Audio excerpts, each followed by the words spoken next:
Happy Story Time， 開心講故事時間又到啦！今日我要講嘅故事係熊貓小湯匙和熊貓香鬆。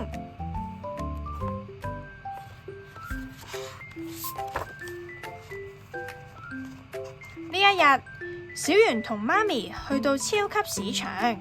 小圓，媽咪去揀魚，你幫我拎支牛奶啊，好冇啊？OK， 冇問題。歡迎試食。小圓呢喺度揀緊牛奶，聽到有人叫佢喎。小妹妹，你係咪有好多嘢唔中意食噶？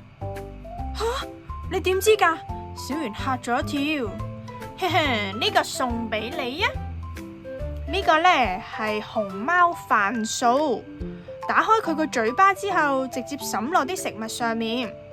小圓呢好中意熊貓㗎，所以佢好開心收起咗。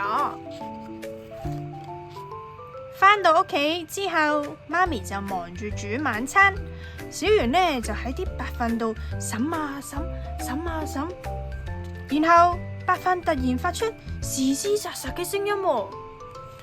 boom，叮叮，嗨，小圓你好，你係邊個啊？我係熊貓小湯匙，我特登嚟呢度係教你點樣開心食嘢噶。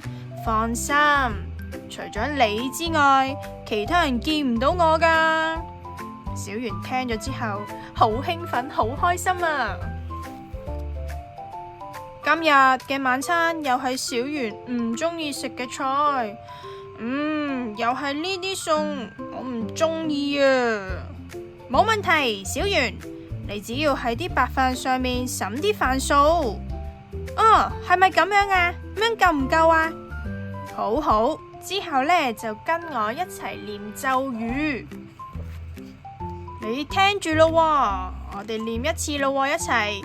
巴里阿布，巴里阿布，巴里阿布布。念完咒語之後，記住合上眼睛，再擘大。小圓呢就即刻跟住一齊念咒語，阿里阿布布，巴里布布，巴里布布布。念完之後，佢又合上眼睛，再擘大眼睛，打開。哇！你睇下，台面上面出現咗熊貓白飯啊，好得意啊！媽咪問小圓有咩咁得意啊？小圓呢好開心，一啖接一啖食晒熊貓白飯啊！媽咪都覺得好神奇啊！小圓，你將啲飯食晒啊！哇，好犀利喎！跟住小圓又會喺啲青菜啊、魚、味噌湯入邊灑上熊貓飯素，然後就同小湯匙一齊念咒語。阿里巴布，巴里巴布，巴里巴布布，叮叮，好神奇啊！每一道菜呢都變得好好食啊！今次呢係小圓第一次將啲晚餐食晒，仲冇食剩餸添啊！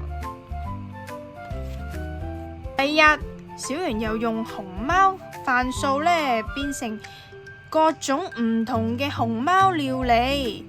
哇，真係好神奇啊！但係小湯匙呢就提醒小圓，小圓有兩件事你一定要記得。第一，除咗食物，其他嘢係唔可以滲呢啲飯素噶。第二，熊貓飯素嘅蓋一定要冚好。小圓點點頭話：我知道啦。但係有一日晚上，小圓唔小心倒瀉咗熊貓飯素，滲到落個拖鞋度。咦？拖鞋都變成熊貓拖鞋啊！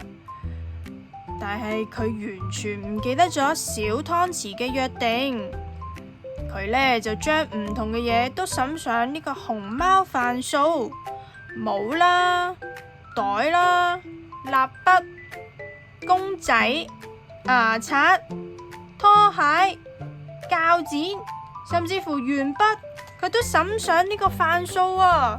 結果全部嘢都變成熊貓追住小圓啦！小圓嚇到呢，跑走咗，逼白。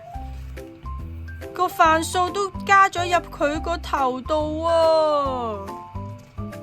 哦，佢都變成熊貓啊！